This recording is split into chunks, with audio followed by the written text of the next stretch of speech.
জয় হিন্দ বন্ধুরা, the root of success YouTube চ্যানেলে তোমাদের সকলকে স্বাগত জানাই। দীর্ঘ অনেকদিন পর আজকে তোমাদের সামনে কিন্তু আমি এসেছি। তোমরা জানো আগামী 30শে নভেম্বর আমাদের পশ্চিমবঙ্গ পুলিশ কনস্টেবলের প্রিলিমিনারি এক্সাম হতে চলেছে। হ্যাঁ, এখন প্রিলিমিনারি বলা যাবে না, কারণ একটাই যেহেতু রিটেন টেস্ট।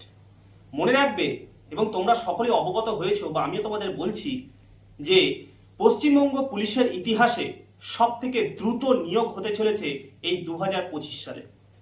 বিগত যত পরীক্ষা হয়েছে পশ্চিমবঙ্গ পুলিশের, সেটা কনস্টেবল হোক, এসআই হোক, ওয়্যারলেস অপারেটর হোক, কোনো পরীক্ষাতে এত দ্রুত নিয়োগ প্রক্রিয়া কিন্তু সম্পন্ন করেনি যা এই বছর West Bengal police recruitment board সম্পন্ন করতে চলেছে।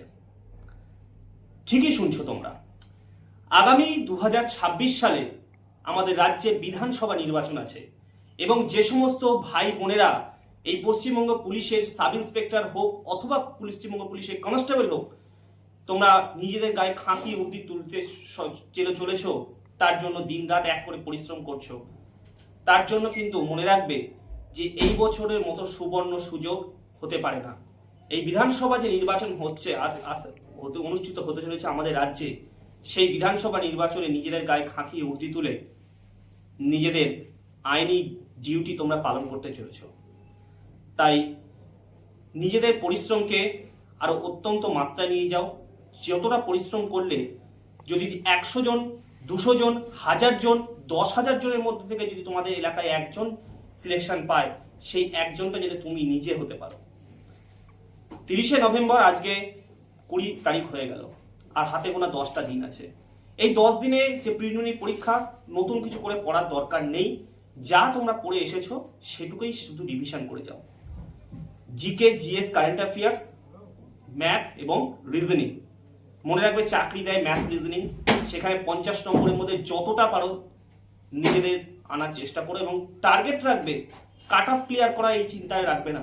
নিজেদের টার্গেটটা রাখবে 100 নম্বরের যে পরীক্ষা হতে চলেছে, সেই 100 নম্বরের পরীক্ষায় আমি কতটা কাছে যেতে পারছি নিজের নাম্বারটাকে নিয়ে।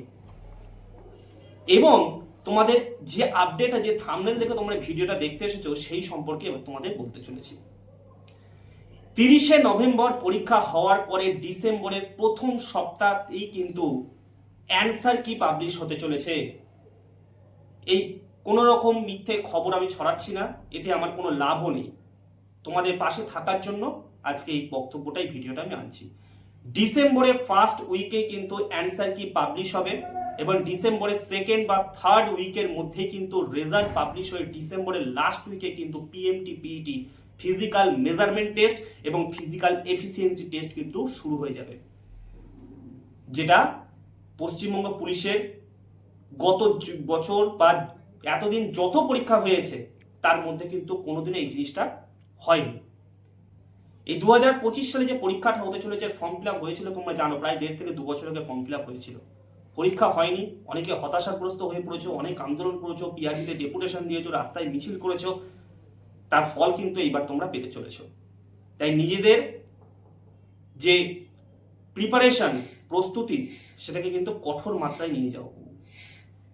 যার যতটা প্রয়োজন, তোমার কত কি কোন দিকে দুর্বলতা, সেটা তুমি নিজে ভালো বুঝতে পারবে। অনেকে আছো পরীক্ষায় কোনো ব্যাপারই না, লেখা পরীক্ষাটা তাদের কাছে, মক টেস্ট দিলেই তারা তোমরা 100-র মধ্যে 80, 85, 90 নম্বর তুলে নিচ্ছ, কিন্তু মাঠে ভালো দৌড়াতে পারছো না। তাহলে তোমার দুর্বলতা তুমি নিজেই বুঝতে পারছো কোন জায়গাটায় আছে। 30শে নভেম্বর পরীক্ষা দিয়ে আসার পর থেকে লাগাতার মাঠে প্র্যাকটিস করো। Short running, long running, road running, leg exercise, নিজের দমটাকে বাড়ানোর জন্য যা যা করতে হয় করো। মাঠে দাদারা আছে, সিনিয়র দাদারা, বা যেখানে তুমি যদি কোনো কোচিং প্র্যাকটিস করো কোনো সেন্টারে, সেখান থেকে তুমি তোমার শিক্ষকদের পরামর্শ নাও। হাইট ওয়েটটা হাতে নেই, যেটা ঈশ্বর প্রদত্ত, যেটা আমাদের দিয়েছে সেটাই, ওয়েটটা নয়, হাইটটা। ওয়েট যাদের কম, তারা ওয়েট গেইন করার জন্য যে সমস্ত খাবারগুলো আছে, ছোলা, ছাতু, কলা, ভাত, এইগুলো তোমরা খেতে পারো। যাদের ওয়েট বেশি, তারা ওয়েট লুজ করার জন্য বেশি বেশি করে এক্সারসাইজ করো, এবং এই জাতীয় খাবারগুলোকে তোমরা কম খাও। মাঠের পরেই কিন্তু রেজাল্ট কিন্তু খুব তাড়াতাড়ি পাবলিশ হয়ে যাবে, মাঠের পরে খুব তাড়াতাড়ি কিন্তু ইন্টারভিউ প্রসেস শুরু হয়ে যাবে। এবারে একটাই পরীক্ষা, মেন্স নেই, তাই নিয়োগের প্রক্রিয়া কিন্তু আরো দ্রুত হবে। কথায় বলে হারতে থাকা ওই ছেলেটা জেতার জন্য স্বপ্ন দেখে, লড়াই করে যুদ্ধ জেতার মন্ত্র থাকে তাদের কাছে। সেই যুদ্ধ করে লড়াই করে নিজের বেকারত্বের তকমাটাকে ঘুচিয়ে নিজের মা বাবার মুখে হাসি ফোটাতে হবে তোমাকে। এরকম বড় সুবর্ণ সুযোগ বিগত আর 4-5 বছরের মধ্যে আসবে কিনা সেটা কিন্তু বলা সম্ভব নয়। সকলকে এইটুকুই বলার ছিল, নিজের প্রস্তুতি আরো ভালো করে নাও যাতে এই পরীক্ষায় সফলভাবে তোমরা উত্তীর্ণ হতে পারো। জয় হিন্দ সকলকে।